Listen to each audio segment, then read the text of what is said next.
Saudar todas as companheiras, companheiros que estão aqui no lançamento dessa nova etapa da Jornada Nova Primavera.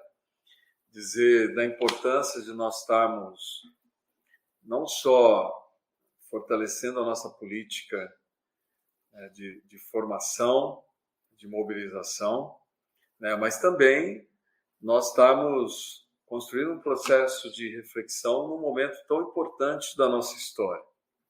Eu não tenho nenhuma dúvida que nós estamos vivendo um processo decisivo do nosso projeto. Nós estamos num momento, tanto da perspectiva de um cenário complicado da conjuntura, mas também nós estamos vivenciando um momento de avanço da nossa pauta, da nossa agenda, da nossa capacidade de mobilização. Eu não tenho nenhuma dúvida também do momento rico do nosso governo. O governo do presidente Lula é o maior patrimônio do nosso projeto político. O governo do presidente Lula é o maior legado da história da esquerda brasileira, é o maior legado da história do PT, da história dos movimentos sociais, porque é bom nós lembrarmos que nós só temos hoje a capacidade de nós disputarmos hegemonia, a capacidade de nós disputarmos rumos no nosso país, capacidade de nós influenciarmos a disputa política, inclusive mundial, como foi a participação do presidente Lula na Assembleia da ONU, porque nós tivemos um acúmulo, e o nosso projeto é consequência de um acúmulo desde a década de 80, um acúmulo que tem como base o novo sindicalismo, tem como base a ascensão dos novos movimentos sociais da década de 80.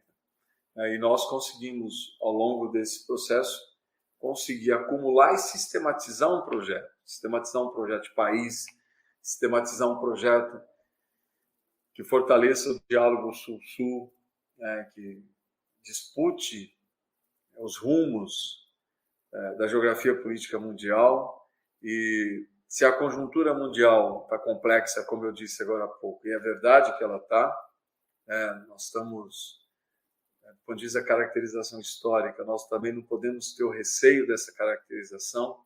Nós estamos vivenciando a ascensão do fascismo, a ascensão de uma ultradireita, que talvez só comparado, talvez não, com certeza só comparado ao processo que precedeu a Segunda Guerra Mundial.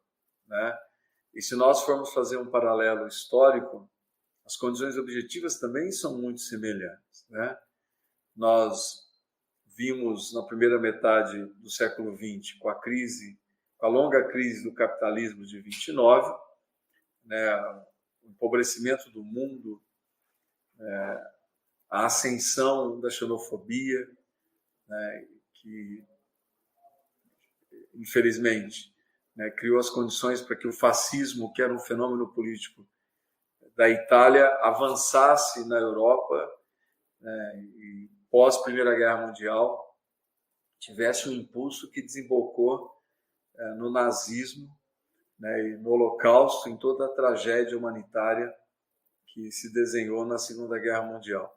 Se nós pegarmos o processo histórico que nós estamos vivendo, nós vivemos uma crise longa do capitalismo que se inicia em 2008, também o empobrecimento do mundo, a perda de poder aquisitivo dos setores médios, a estagnação econômica, o crescimento da financiarização da economia, que, por consequência, o crescimento do processo de concentração da renda, que é um fenômeno mundial, e claro, esse empobrecimento, essa concentração da renda, e, por consequência, o enfraquecimento da democracia liberal, faz com que cresça no mundo um sentimento antissistema, o enfraquecimento né, do Estado Democrático de Direito nos principais países europeus.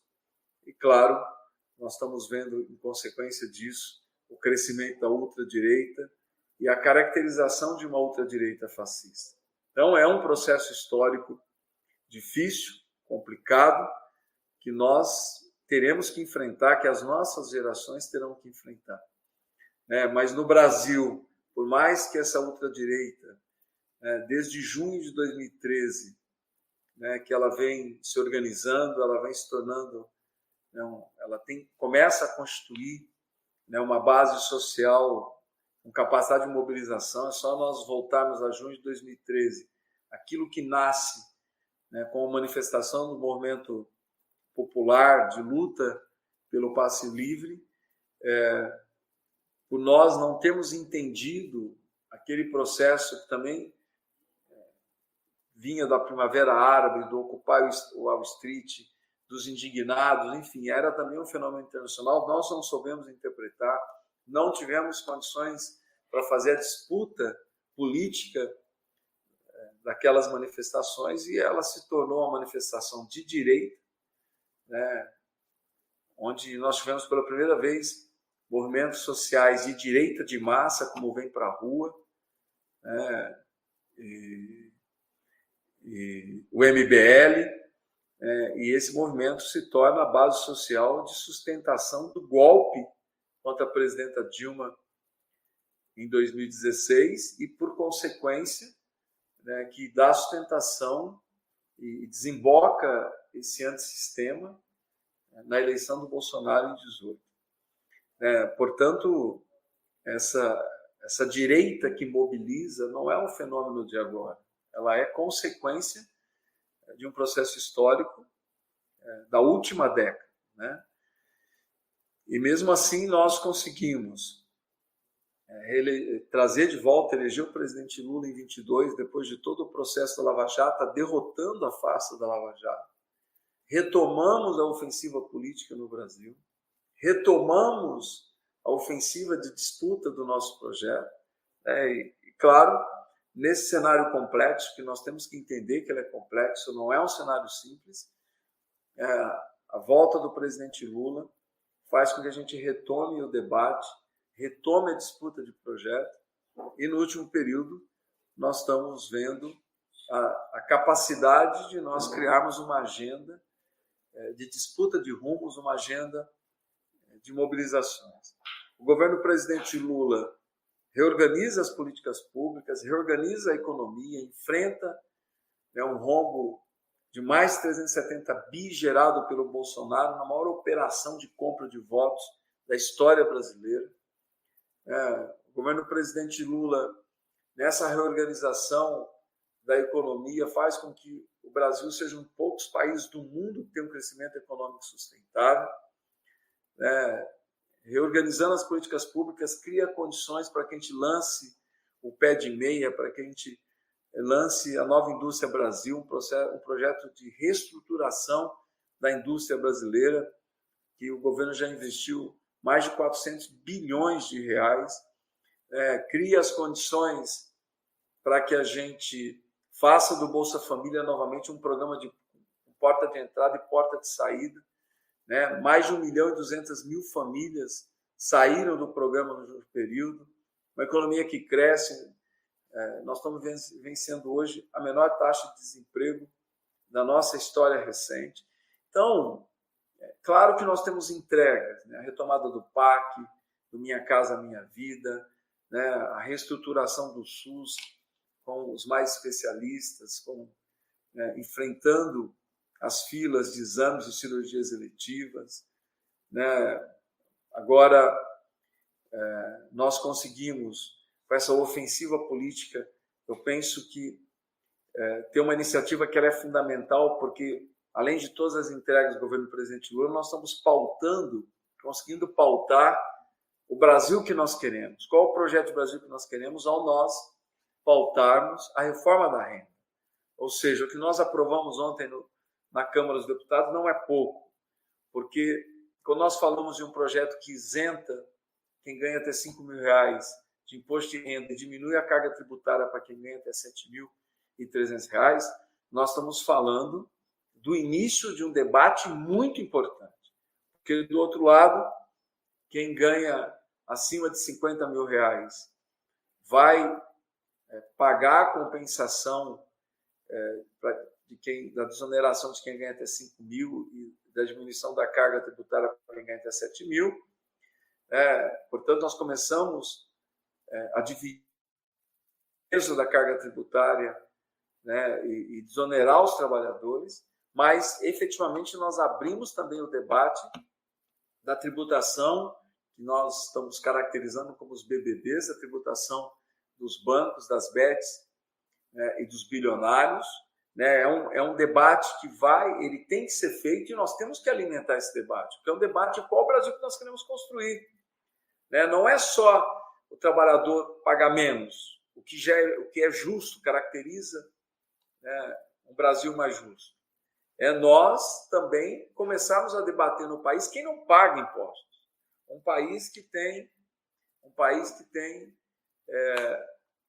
870 bilhões de renúncia fiscal todos os anos.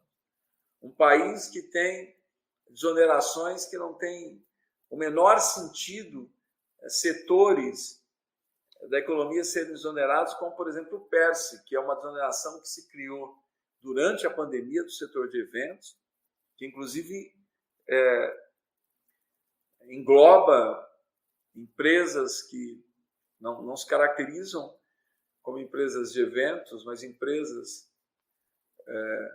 por exemplo, do ramo multinacionais, do ramo de alimentos, também desoneradas.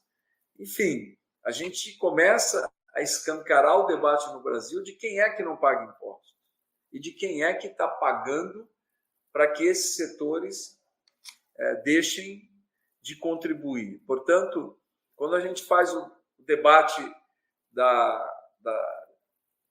justiça tributária, o debate da reforma da renda, nós estamos debatendo um Brasil sem privilégios e um Brasil de igualdade de oportunidades. Um Brasil sem privilégios porque quem não paga e tem que pagar, que nós tenhamos coragem de efetivamente enfrentar o debate e fazer as mudanças na legislação que sejam necessárias para que o Brasil não carregue privilegiados em detrimento dos interesses coletivos. Então, é um momento importante da vida brasileira. Nós vimos ontem os movimentos sociais, né, que organizaram o plebiscito, entregando para o presidente da Câmara o resultado do plebiscito, 1,5 milhão de pessoas que participaram do plebiscito. Né? Nós vimos depois o presidente Lula recebendo os movimentos sociais que deram sustentação a esse embate tão importante do ponto de vista dos rumos do Brasil. E, claro, nós temos que entender que nós não podemos parar só no debate da renda, por mais que ele seja um debate estruturante para que a gente dialogue com a sociedade brasileira qual o modelo de Brasil que nós queremos. Mas eu penso que nós temos que fazer o debate da democracia direta, inclusive confrontando a democracia direta com as emendas que hoje tornam o Congresso Nacional como se fosse um parlamentarismo híbrido, porque o momento que o Congresso executa 52 bi do orçamento, nós estamos descaracterizando o presidencialismo e redesenhando um modelo de governo que é tudo menos presidencialista. Né? Ele pode ser um parlamentarismo híbrido, um presidencialismo híbrido, mas não é o presidencialismo que a sociedade brasileira, né, não só a Constituição de 88 garantiu, mas também, né, o plebiscito que nós fizemos na década de 90 reafirmou que o Brasil é um país presidencialista. Eu penso que é urgente que a gente debata, né, que a sociedade civil tem que participar da destinação dos investimentos no país. Nós temos que criar essa configuração onde a consulta à sociedade, né, onde os investimentos eles sejam consequência da consulta popular, de onde é que os entes federados vão gastar os recursos, os tributos arrecadados. Nós temos que caracterizar a contradição com essa política de emendas que se estabeleceu no Congresso Nacional. Eu tenho defendido, tenho dialogado isso. Eu penso que o PT tem que cumprir um papel importante, ou seja, em síntese, nós temos que pôr o orçamento participativo na Constituição Federal e abrir o debate e fazer o debate, porque isso também sinaliza qual a sociedade que nós queremos. Da mesma forma como o PT tem que levantar com muita força o debate do financiamento do SUS, para que a gente não tenha filas no atendimento de exames, cirurgias eletivas, debater, porque se nós tivermos uma pesquisa hoje, o primeiro problema da sociedade brasileira é a saúde, e o segundo é a segurança pública. Então, o PT quiser dialogar com a realidade do povo brasileiro, nós temos que debater o financiamento do SUS, como nós temos que debater segurança pública da nossa perspectiva, não da perspectiva da ultradireita, do fascismo. Segurança pública da nossa perspectiva como um direito do trabalhador e da trabalhadora de sair de casa e voltar de casa, que os seus filhos saiam de casa e voltem para casa. O direito de ter uma TV, de ter um micro-ondas e poder sair no final de semana e voltar para casa e a sua casa não está arrombada, não ter sido furtada. Então, a segurança pública é um debate que nós temos que fazer, mas da nossa perspectiva, da perspectiva da segurança pública que cuide do adolescente em conflito com a lei, que nós temos que cuidar do adolescente em conflito com a lei, porque senão nós não vamos enfrentar o crescimento da criminalidade, nós temos que disputar os nossos jovens e adolescentes com a criminalidade, como nós temos que defender uma proposta de segurança pública que respeite o direito do apenado a ser reinserido na sociedade. Nós não podemos ter dúvida dentro do PT em relação a isso. Eu nunca vi a esquerda abrir contradição com o humanismo. Não tem nada na nossa história que conviva com essa contradição. Não tem na história da esquerda. A esquerda, ela é humanista. Portanto, a reinserção social dos apenados é um direito e ela tem que estar inserida na nossa política de segurança pública, como o uso da inteligência, do monitoramento. Enfim, o PT tem que ter uma proposta de segurança pública para dialogar com a sociedade. Eu estou defendendo que agora, em novembro, a gente faça um grande seminário sobre segurança pública, que a gente comece a formular uma proposta que dialogue com a sociedade brasileira, porque é um problema, sim, e nós não podemos ter medo de fazer esse debate, mas da nossa perspectiva, não da perspectiva da direita.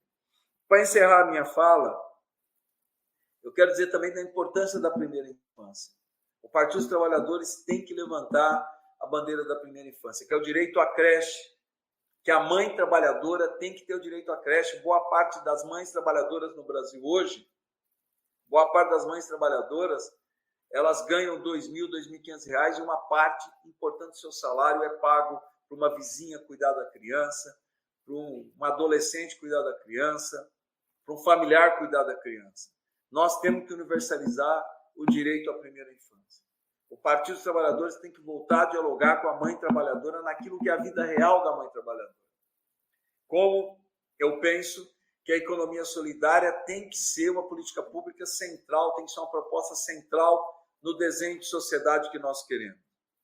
Boa parte da nova classe trabalhadora emergente, ela, muitas vezes, até porque nós estamos perdendo o debate, né, ela se reivindica empreendedora, ela não se enxerga como classe trabalhadora. E não adianta nós dizermos que ela é.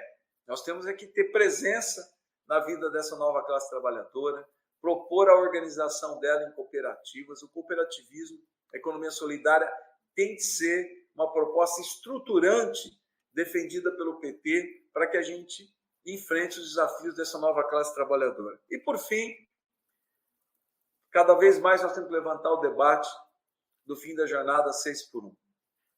Tem que ser uma proposta também importante no diálogo nosso com a sociedade, como o passe livre. Né? a tarifa zero para o transporte público. Hoje, aproximadamente 22 milhões de trabalhadores e trabalhadoras no Brasil não usam o transporte público porque não têm condições de pagar. Se nós queremos uma sociedade democrática, se nós queremos uma sociedade igualitária, nós temos que enfrentar o debate do passe livre, o debate da tarifa zero do transporte público. Então é isso, companheiras e companheiros.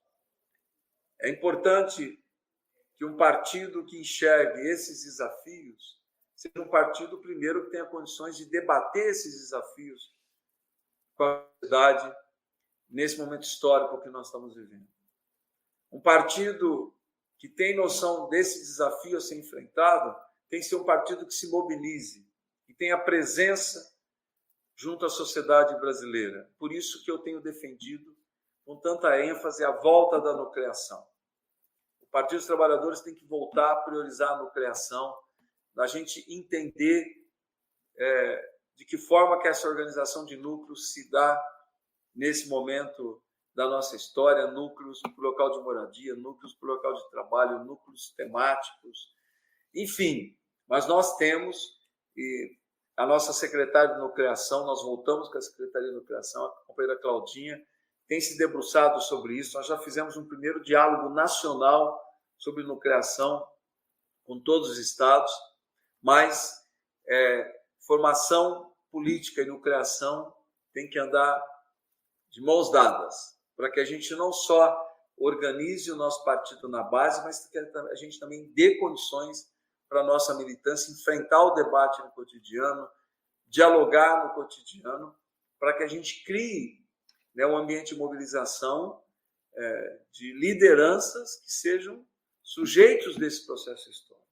Então, eu sou muito animado com o Nova Primavera. Parabéns mais uma vez, Tássia, parabéns, Thaís, em nome de vocês, saudar a toda a nossa militância da Escola Nacional de Formação, também toda a nossa militância da Fundação Perseu Abramo, essa junção de esforços para que a gente tenha uma política de formação que seja efetiva.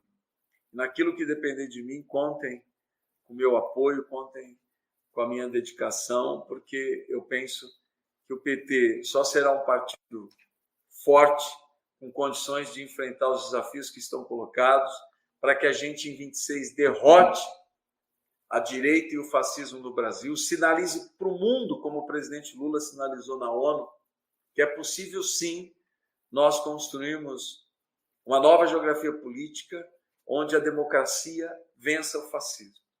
O Brasil, certamente, nós sermos vitoriosos em 26, nós reelegemos o presidente Lula, significa não só o fortalecimento do nosso projeto de país, mas também uma sinalização para o mundo de que é possível, sim, a democracia vencer o fascismo. Muito obrigado pela oportunidade de estar aqui com vocês.